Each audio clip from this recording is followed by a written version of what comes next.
अस्सलामुअलैकुम, welcome to my YouTube channel. आज की वीडियो में हम a farewell to arms by Ernest Hemingway की टाइटल, सिग्निफिकेंस, थीम्स और सिंबल्स को डिस्कस करेंगे।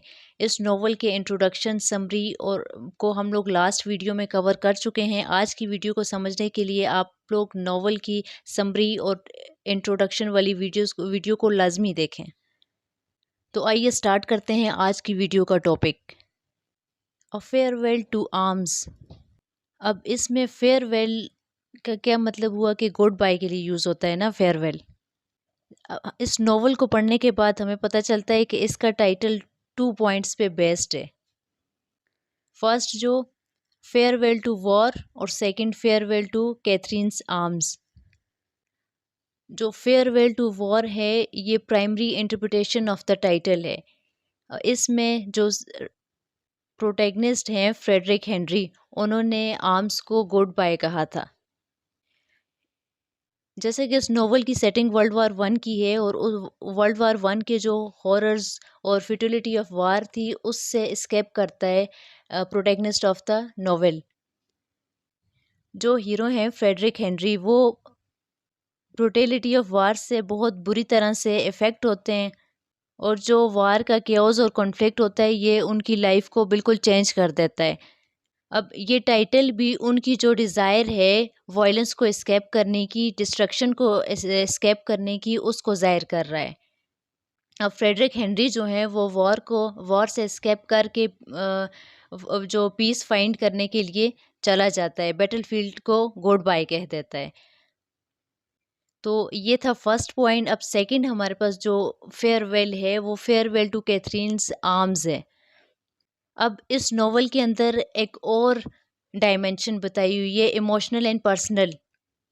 अब इसमें कैथरीन बार्कले एक नर्स होती हैं जिससे फ्रेडरिक हेनरी को मोहब्बत हो जाती है।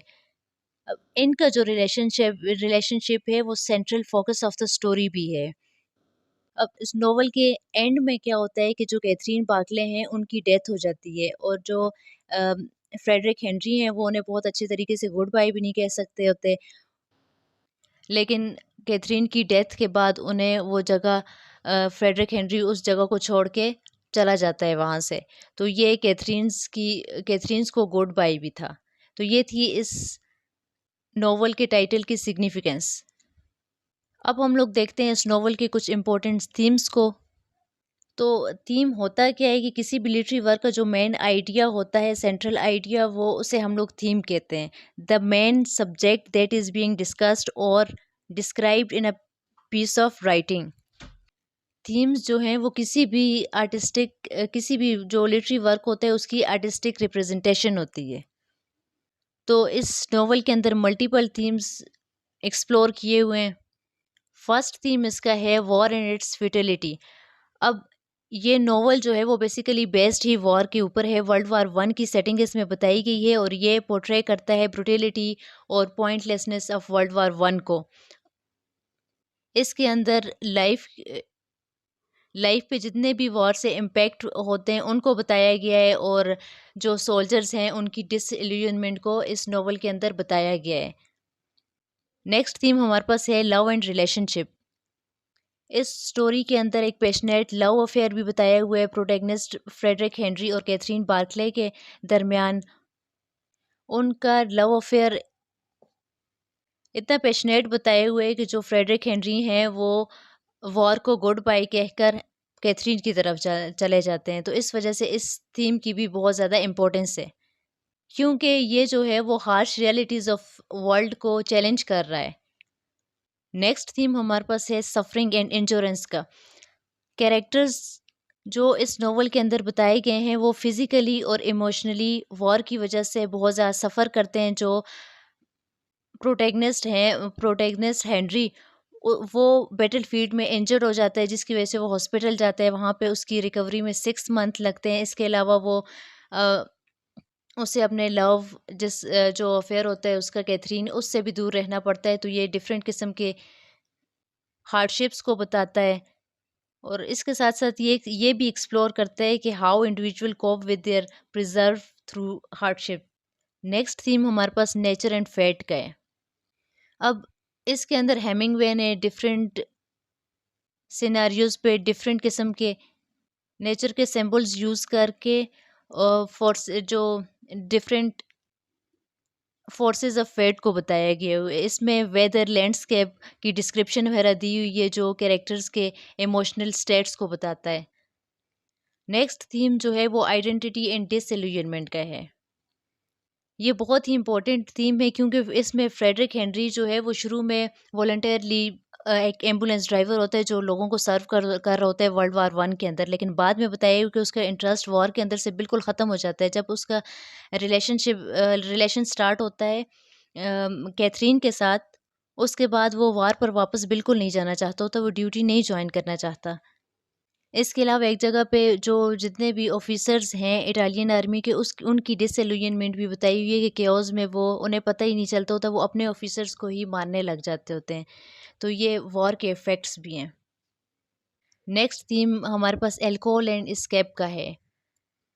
इस नॉवल के अंदर अल्कोहल को इस तरह से बताए हुए कि जो फ्रेडरिक हेनरी होता है वो बहुत ज़्यादा ड्रिंक करने की वजह से उसे जॉन्डिस हो जाता है, कि वो हार्श रियलिटीज़ ऑफ वॉर से एस्केप करने के लिए अल्कोहल को यूज़ करता है, और ये जो है वो एक कॉपिंग मैकेनिज़्म बन जाता है बहुत से कैरेक्टर्स के लिए। ये थे इस नॉवल के वो इम्पोर्टेंट थीम्स। अब हम लोग इसके कुछ इम्पोर्टेंट सिंबल्स को डिस्कस करेंगे। अब सिंबल क्या होता है कि कोई भी मटेरियल ऑब्जेक्ट जिसके थ्रू कोई आइडिया कन्वे किया हुआ हो, कि जो जो किसी आइडिया को, किसी कॉन्सेप्ट को रिप्रेजेंट कर रहा है, वो हमारे पास सिंबल होता है। Something used for a regarded as representing something else. ये जो है वो रिप्रेजेंटेशन होती है ऑब्जेक्ट्स की, आइडिया की, रिलेशनशिप वगैरह की। तो इसमें डिफरेंट किस्म के सिंबल्स यूज़ किए किए हुए हैं।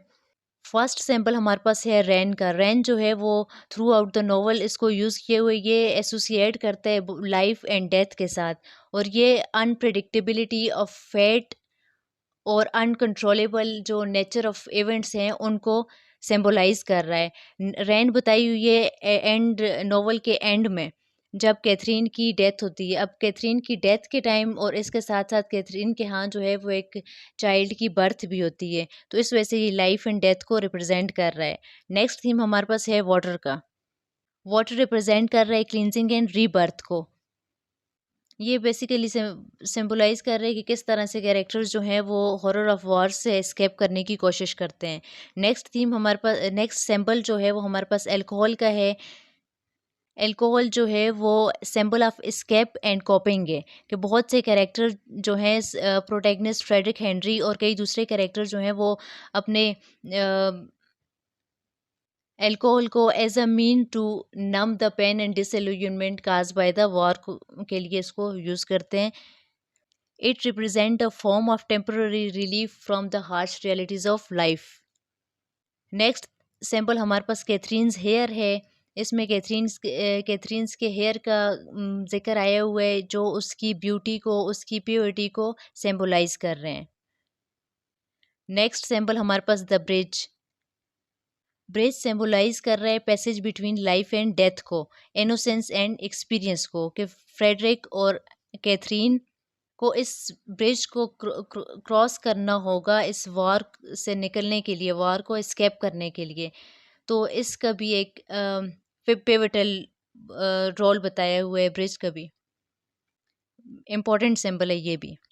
इसके अलावा इस नॉवल के अंदर कुछ रिलीजियस सिंबल्स भी यूज़ किए हुए हैं जो क्रिश्चियनिटी को शो करते हैं, उनके रिलीजन को बता रहे हैं। नेक्स्ट सिंबल हमारे पास है स्नो। स्नो रिप्रेजेंट करता है पिवर्टी को एंड वॉर्स वायलेंस को। ये सिंबल जो है वो स्विट्ज़रलैंड के अंदर शो किए हुए, जब कैथरीन और फ्रेडरिक हेनरी स्विट्ज़रलैंड में होते हैं वहाँ पे स्नो बताई गई है, जो जब ये वॉर से एस्केप करके स्विट्ज़रलैंड जाते हैं। तो ये थे कुछ इंपॉर्टेंट सिंबल्स। यहाँ पर हम लोग नॉवल के तमाम इंपॉर्टेंट क्वेश्चंस को कवर कर चुके हैं। उम्मीद है आप लोगों को बहुत अच्छे से समझ आई होगी। Thank you.